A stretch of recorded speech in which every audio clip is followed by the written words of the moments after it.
तो हेलो जी, कैसे हैं आप लोग? तो स्वागत है आपका हमारे चैनल फाइनेंस टीन में।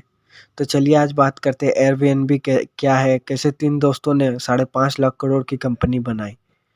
तो सबसे पहले जानते हैं एयरबीएनबी क्या है और इसके मतलब के बारे में। तो एयरबीएनबी एक ऑनलाइन वेबसाइट और ऐप है जहां से आप दुनिया भर में फैले हुए किराए पर उपलब्ध कमरे और प्रॉपर्टीज़ को बुक कर सकते हैं।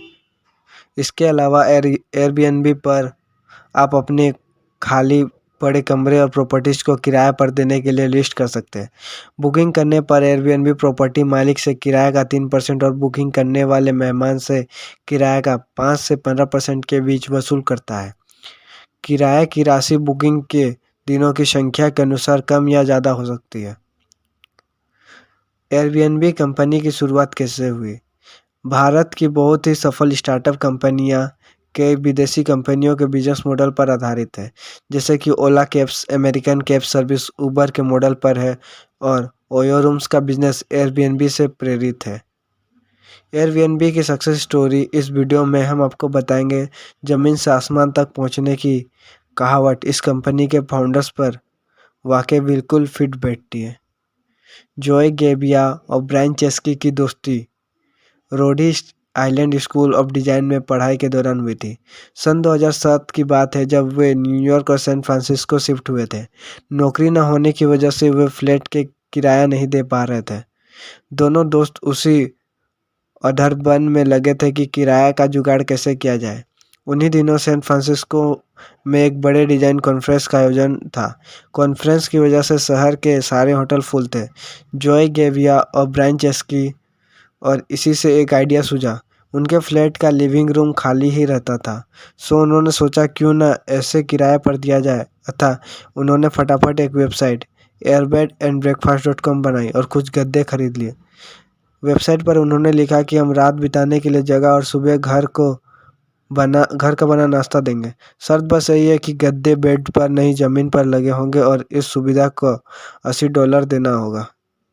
ये आइडिया काम कर गया और उनके पहले 3 ग्राहक शाम को फ्लैट पहुंचे। 30 वर्षीय एक भारतीय, 35 वर्षीय बोस्टन की एक महिला, उत्था से 45 वर्षीय एक व्यक्ति। ये 3 लोग उनके पहले कस्टमर बने। अगली सुबह जब वो किराया देकर चले गए तो दोनों दोस्तों ने महसूस किया कि इस आइडिया में बड़ा दम है, लेकिन अगले कुछ दिनों तक कोई खास प्रगति नहीं हो पाई। जॉय गेबिया और ब्रायन चेस्की ने अपने तीसरे दोस्त और रूम पार्टनर नेथन को इस प्लान के बारे में बताया। नेथन एक ज़बरदस्त सॉफ्टवेयर प्रोग्रामर थे और उन्होंने airbnb.com एक नई वेबसाइट बनाई। इस प्रकार जॉय गिबिया, ब्रायन चेस्की और नेथन तीनों दोस्तों ने एयरबीएनबी के 3 फाउंडर बने। उन्होंने अमेरिका भर में होने वाले बड़े त्योहार, कॉन्फ्रेंस, सेमिनार्स को टारगेट किया और लोकल लोगों के उन खाली फ्लैट और प्रॉपर्टीज़ की बुकिंग करवाई जिससे वे यात्रा को दे सकें। एयरबीएनबी के लिए एक बड़ा मौका साल 2008 की गर्मियों में आया। डेनवर शहर में डेमोक्रेटिक नेशनल कन्वेंशन होने वाला था जिसमें 80,000 लोगों के आने की उम्मीद थी। किस्मत से 2 हफ्ते पहले ही उनकी वेबसाइट बनकर तैयार हो चुकी थी। वे जानते थे कि इतनी बड़ी भीड़ के लिए होटल के रूम कम पड़ जाएंगे और हुआ भी सही। 1 हफ्ते में उन्हें 800 से अधिक बुकिंग मिली। airbnb.com प्रसिद्ध तो हो ही रही थी, लेकिन अभी भी मुनाफा नहीं कमा रही थी। कंपनी को चलाने के लिए $40,000 की सख्त ज़रूरत थी। इतना पैसा कहाँ से लाया जाए, यह गंभीर समस्या थी। ब्रायन चेस्की को एक आइडिया सूझा। उन्होंने 1 टन ब्रेकफास्ट सीरियल खरीदा और उन्हें 500 ग्राम के डिब्बों में पैक करवाया। उस चुनावी दौर में होने ओबामास और कैपेन मैकेन ब्रांड के नाम से $40 पैक मूल्य से बेचना शुरू कर दिया। उन्होंने कई रिपोर्टर्स को फ्री सीरियल पैक भेजा जिन्होंने मीडिया में इस मज़ेदार प्रोडक्ट की चर्चा की। ये आइडिया काम कर गया और उन्होंने करीब 30,000 मूल्य का ब्रेकफास्ट सीरियल बेच दिया। इसके बाद एयरबीएनबी का सफ़र कुछ इस प्रकार रहा। 2009 में उन्हें एंजल इन्वेस्टर द्वारा पॉल ग्रेहम से $20,000 की पहली फंडिंग मिली। पॉल की ही वजह से आगे उन्हें $6 लाख की फंडिंग वेंचर कैपिटलिस्ट से मिली। एयरबीएनबी तेज़ी से फैल रही थी, लेकिन खास कमाई नहीं थी। अभी तक एयरबीएनबी सिर्फ बुकिंग का काम करती थी, पर अब उन्होंने किराए में 15% तक चार्ज करना शुरू किया। इससे एयरबीएनबी प्रॉफिट में आने लगी। नवंबर 2010 में एयरबीएनबी में एक वेंचर कैपिटलिस्ट ने $7.2 मिलियन की फंडिंग की। हॉलीवुड एक्टर एस्टन कचर ने भी एयरबीएनबी में अच्छी खासी धनराशि निवेश की। जुलाई 2011 में वेंचर फंडिंग से एयरबीएनबी ने $112 मिलियन की फंडिंग जुटाई।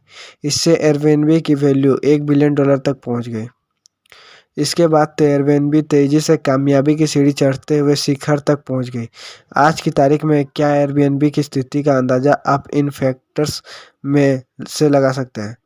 आज airbnb.com पर 192 देशों के 65,000 शहरों की 30 लाख से अधिक प्रॉपर्टीज की बुकिंग होती है। 20 करोड़ से अधिक लोग एयरबीएनबी की सुविधा ले चुके हैं। एयरबीएनबी की नेटवर्थ $74 बिलियन यानी कि 5,54,596 लाख करोड़ रुपये से भी अधिक हो चुकी है। एयरबीएनबी की सक्सेस स्टोरी से पता चलता है कि कैसे एक महान बिजनेस की शुरुआत एक छोटे से आइडिया से शुरू होती है। कभी अपना किराया देने में असमर्थ दोस्त आज करोड़ों को किराए पर जगह दिला रहे हैं। एयरबीएनबी कम्युनिटी क्या है? एयरबीएनबी कम्युनिटी एक ऑनलाइन प्लेटफॉर्म है जिसे एयरबीएनबी ने बनाया।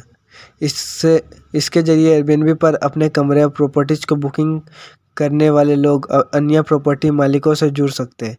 इसके जरिए वे एक दूसरे से सलाह ले सकते हैं, अपने अनुभव बांट सकते हैं और समस्याओं का समाधान पा सकते हैं। यहाँ पर एयरबीएनबी अपने नए अपडेट्स की जानकारी भी उपलब्ध कराता है। प्रॉपर्टी मालिक एयरबीएनबी कम्युनिटी के जरिए मीटअप भी प्लान कर सकते हैं या होने वाले मीटअप्स में शामिल हो सकते हैं। आशा है अब आप समझ गए होंगे कि एयरबीएनबी क्या है। इस जानकारी को व्हाट्सएप फेसबुक पर शेयर और फॉरवर्ड करें जिससे अन्य लोगों भी ये वीडियो पढ़ सकें, देख सकें और इसका फ़ायदा उठा सकें। तो आज के लिए इतना ही। Thank you. सब्सक्राइब और